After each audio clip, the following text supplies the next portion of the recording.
Ce que l'on appelle en français la pagode, c'est en vietnamien tout à la fois le Chua et le Den. Chua, c'est le temple des Bouddhas. Den, c'est le temple des génies.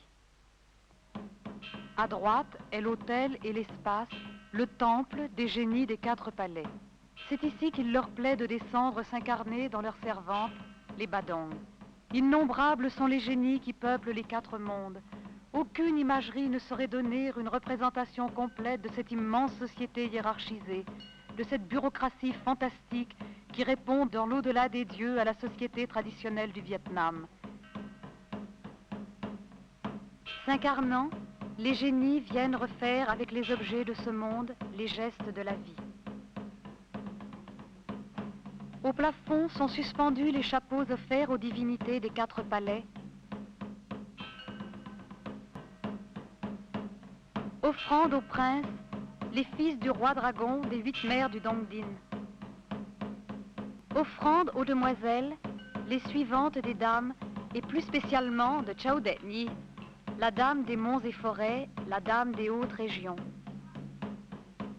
Offrande de chapeaux, mais aussi de toutes sortes d'autres objets disposés par 12 en cerceaux au-dessus de l'autel des montagnes.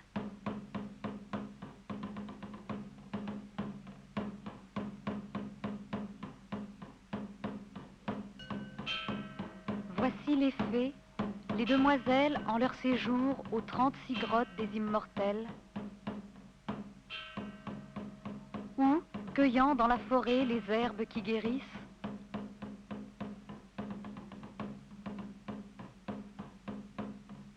tandis que les princes parcourent pour les venir visiter les chemins.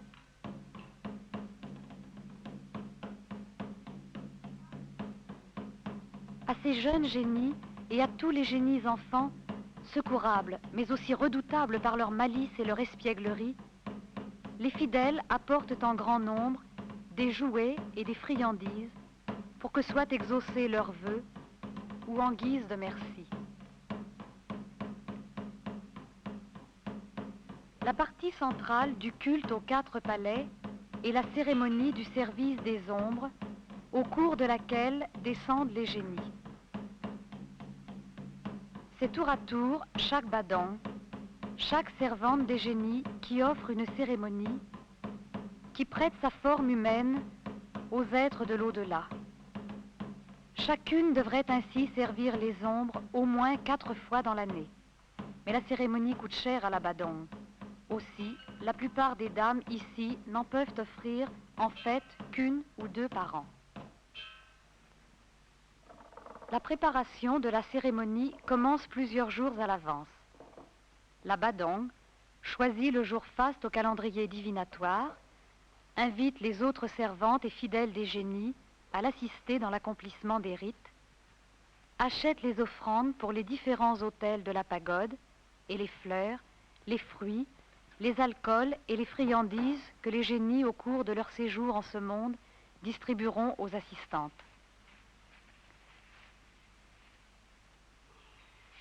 La gardienne de la pagode, la veille du jour choisi, prépare le plateau des offrandes aux âmes errantes, âmes malheureuses réduites à la mendicité des pagodes et aux offrandes collectives des humains charitables. Âmes des morts des familles éteintes, des morts sans sépulture, des noyés et des assassinés, des vagabonds tombés au bord du chemin et des criminels qu'on a décapités. À cette immense cohorte d'esprits en peine, affamés et nus, qu'attireront demain les chants et le joyeux tumulte, et qui pourraient devenir terribles aux mortels oublieux, sont offerts des vêtements de papier, tuniques et pantalons, et sont aussi offerts des feuilles d'or et d'argent,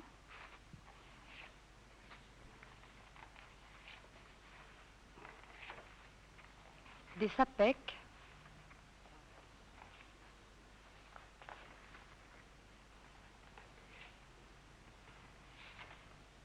de la nourriture. Le plateau est déposé à l'autel des âmes errantes, juste devant l'entrée du temple.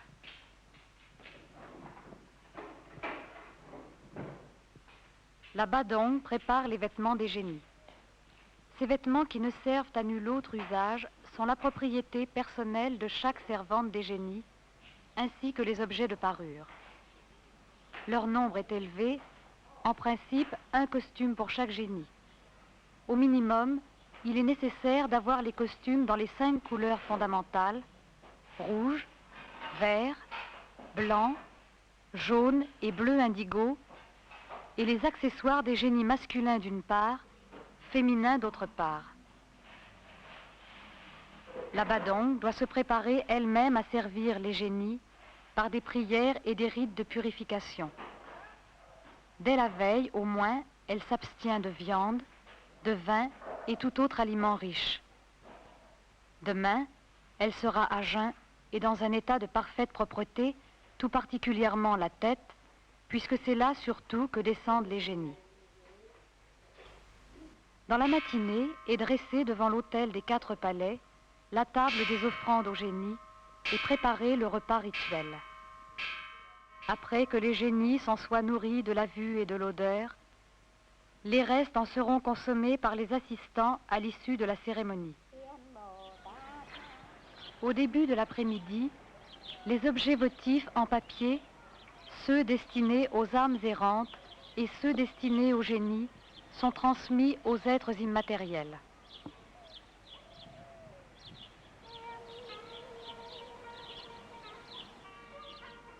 Du riz cru, puis du riz cuit est répandu aux environs de la pagode pour les âmes délaissées et les redoutables Makui, les démons.